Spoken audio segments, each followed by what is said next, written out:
Pembalap Ducati Lenovo Team Francesco Bagnaia melakukan duel sengit dengan Inia Bastianini sebelum memenangi Grand Prix Malaysia. Selanjutnya, ia mengaku siap kembali bersaing untuk memastikan gelar juara dunia MotoGP 2022 di Valencia. Pesta Ducati untuk merayakan gelar juara dunia pembalap kedua di MotoGP sejak tahun 2007 lewat Casey Stoner di Sepang, Malaysia harus ditunda. Meskipun Bagnaia memang berhasil memenangi balapan berdurasi 20 lap tersebut, namun pesaing terberatnya sekaligus juara dunia bertahan Fabio Quartararo mampu naik podium ketiga. Finish tepat di belakang Inia Bastianini membuat pembalap asal Prancis itu masih memiliki kesempatan untuk merebut gelar keduanya pada balapan penutup di sirkuit Ricardo Tomo pada GP Valencia yang akan digelar pada tanggal 6 November mendatang, meskipun kansnya sangat kecil. Kemenangan Bagnaia di Malaysia menambah rekornya, yakni kemenangan ke-7 yang dibuatnya pada musim ini. Hasil ini pun membuatnya memperlebar gap dengan El Diablo dari 14 poin menjadi 23 poin. Dengan maksimal 25 poin yang bisa direbut di Valencia, Bagnaia hanya butuh 2 poin tambahan lagi di GP Valencia untuk menjadi juara. Artinya, ia cukup finish di P14. Apapun hasil lomba Quartararo di Ricardo Tomo menang sekalipun. Pun demikian, Bagnaia tetap akan waspada pada GP Valencia nanti. Duel dengan Bastianini yang notabene akan menjadi rekan setimnya di tim pabrikan Ducati Lenovo musim depan pada GP Malaysia kemarin bisa menjadi contoh. Ketika Bastianini melewati saya, itu momen paling kritis bagi saya sepanjang balapan. Saya mengira ia akan langsung melesat, namun saya melihat ia memiliki masalah yang sama dengan saya, yakni memiliki traksi lebih di tikungan cepat dan lebih besar lagi di tikungan lambat. Lebih lanjut, duel sengit antara Bagnaia dengan Bastianini di Malaysia dan beberapa balapan sebelumnya memunculkan asumsi bila di MotoGP musim depan tensi keduanya bakal jauh lebih panas. Tetapi Bagnaia sudah paham bila rivalitasnya akan selalu menyulut tensi. Bastianini masih akan tetap menjadi rival. Pembalap seperti dia akan selalu haus kemenangan dan saya sudah bayangkan itu jika ia satu tim bersama saya nanti. Mungkin hanya Miller yang akan bertindak berbeda, tetapi jika memiliki peluang menang, pasti ia akan mencobanya. Pada akhirnya saya akui bila duel kami ini fair. Pertarungan seperti itu saat melawan Bastianini akan memaksa Anda mengeluarkan semua kemampuan. Mungkin jika Bastianini tetap 0,5 detik di belakang saya sepanjang balapan, Quartararo akan menyergapnya. Sementara itu, menghadapi GP Valencia, Francesco Bagnaia mengaku kemenangan di Sepang membuat kepercayaan dirinya meningkat. Bagnaia menyebut agak tertekan dan gugup menjelang GP Malaysia, tetapi itu dianggapnya manusiawi. Tertinggal 91 poin di Sachsenring Jerman hingga kini unggul 23 membuat saya sangat senang. Saya akhirnya bisa rileks setelah sekian banyak membuat kesalahan, kata Bagnaia. Di Valencia saya harus paham mampu cepat tanpa membuat kesalahan. Kondisi dan hasil balapan di Sepang menunjukkan itu. Saya mampu memiliki percepatan bagus tanpa melakukan hal-hal gila yang beresiko. Pungkas pembalap asal Italia itu.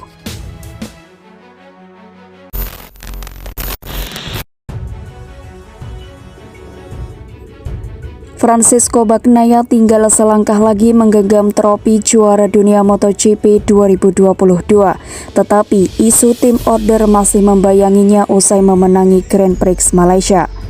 Start dari grid ke-9 pada balapan di sirkuit Sepang, pembalap tim pabrikan Ducati Lenovo tersebut langsung melesat ke P2 saat masuk tikungan 1, tepat di belakang peraih pole position Jorge Martin. Martinator terlihat nyaman memimpin hingga 1,2 detik atas Bagnaia sampai bencana datang di lap 6. Saat dirinya terjatuh kala melibas tikungan 5 yang menurun, Bagnaia pun mengambil alih P1 mulai lap 7.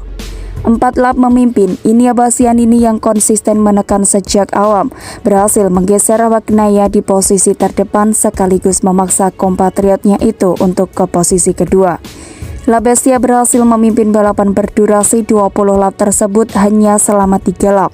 Selama Bastianini memimpin, 3 orang bos Ducati Corse divisi balap Ducati terlihat berkumpul di pit wall. Banyak yang menduga bila Gigi Dalinya, General Manager, Paolo Ciabatti, Sporting Director, dan David Tardosi, Team Manager, saat itu akan memutuskan tim order untuk Bastianini. Maklum, Bastianini juga memakai Ducati Desmosedici GP tetapi berbeda tahun dengan Bagnaia. Faktanya, kedua pembalap tersebut berduel sengit di lintasan. Bagnaia berhasil mengambil lagi P1 pada lap 14 dan terus memimpin sampai finish di lap 20 dengan unggul hanya 270/1000 detik atas Bastianini. Setelah balapan, Tardosi membantah soal dugaan ia dan kedua koleganya memberikan perintah tertentu kepada para pembalap. Seperti biasa, nama pembalap yang membuntuti akan selalu disebutkan di pitboard. Kami juga mengatakan kepada penggemar bila pembalap Ducati tidak perlu melakukan overtake beresiko jika ada rider Ducati lainnya di belakang. Publik harus tahu ini, ucap Tardosi. Di sisi lain, Fabio Quartararo yang secara luar biasa menyelesaikan balapan di P3 saat itu mulai mendekat. Satu hal lain yang menjadi bukti kami tidak melakukan tip order adalah status Bastianini. Kami tahu Bessia tengah bersaing dengan pembalap Aprilia, Alex Espargaro, untuk memperebutkan peringkat ketiga klasemen. Jadi ia jelas butuh poin besar. Bastianini terlihat sangat piawai mengatur ritme saat membayangi Bagnaia dan melibasnya. Pun begitu, menurut Tardosi saat memimpin 3 lap, Bastianini sebetulnya justru melambat. Waktu lap dan data telemetri membuktikan hal tersebut. Saat menekan Bagnaia, waktu lap Bastianini ada di 2 menit 0,6 detik, tetapi saat itu di depan justru hanya 2 menit 1 detik. Logikanya, saat memimpin Anda seharusnya justru membuat 2 menit 0,6 detik saat di depan, tutur pria asal Italia tersebut. Di sisi lain, dari pernyataan Tardosi juga tidak mengkritik Bastianini. Sebaliknya, ia memuji juara dunia Moto2 2020 itu seraya menyebut Bastianini akan menjadi salah satu calon kuat kampiun MotoGP 2023 nanti. Yang jelas, tolong hentikan pernyataan ataupun anggapan bila kami peramal, penentu nasib orang. Yang kami katakan kepada para pembalap adalah jangan mengambil resiko terlalu tinggi bila tidak mendesak. Publik juga harus mengetahui kepentingan pembalap dan seharusnya melihat waktu lap karena Bastianini memang lebih lambat saat berada di posisi terdepan, pungkasnya.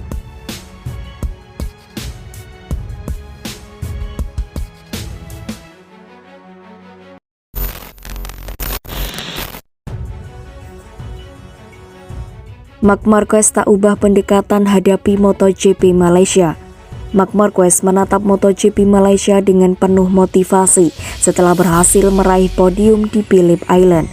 Di saat yang sama, bintang Repsol Honda tersebut sadar masih harus bekerja keras. Februari lalu, Marc Marquez mengendarai lagi prototipe MotoGP untuk kali pertama di Sepang usai pulih dari masalah diplopia akibat kecelakaan saat latihan pada Oktober 2021. Setelah itu, Marquez kembali absen karena crash di Mandalika, Indonesia. Lalu ia harus menjalani operasi lengan kanan atas keempat. Sepanjang musim 2022, ia melewatkan total 8 Grand Prix. Sekarang juara dunia 6 kali kelas MotoGP itu telah comeback, kali ini dengan cukup meyakinkan. The Baby Alien terus menunjukkan progres dalam 4 balapan pertamanya sejak kembali. Di Aragon, ia tidak beruntung karena harus menyudahi race lebih cepat setelah 2 kali terlibat insiden. Kemudian di Motegi Jepang dan Buriram Thailand, Marquez berhasil menembus top 5. Puncaknya, akhir pekan lalu di GP Australia, pembalap 29 tahun itu finish sebagai runner-up. Puncaknya, akhir pekan lalu di GP Australia, pembalap 29 tahun itu finish sebagai runner-up. Selama race, ia bersaing di grup dan pada akhirnya hanya kalah dari Alex Rins yang tampil sangat fantastis. Pencapaian di Phillip Island membuktikan bahwa The Baby Alien mulai menemukan performa terbaiknya. Meskipun begitu, Marquez tak ingin terlena karena GP Malaysia di Sepang akhir pekan ini bakal berbeda.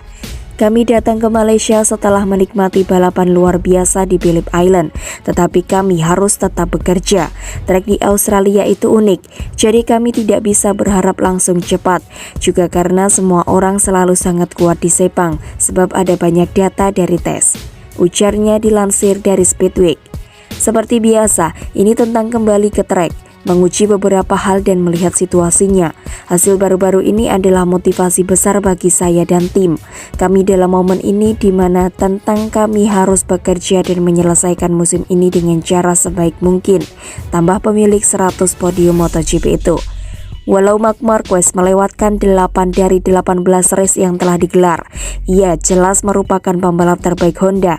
Di klasemen sementara, ia menempati P13, top 10 bahkan masih terjangkau.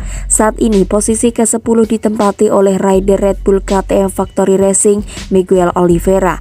Dengan 2 Grand Prix tersisa musim ini, Marquez tertinggal 31 poin dari pembalap kebangsaan Portugal tersebut. Marquez juga masih mengejar podium tertinggi pertama bagi Honda setelah Rins memberikan kemenangan bagi Suzuki di Australia.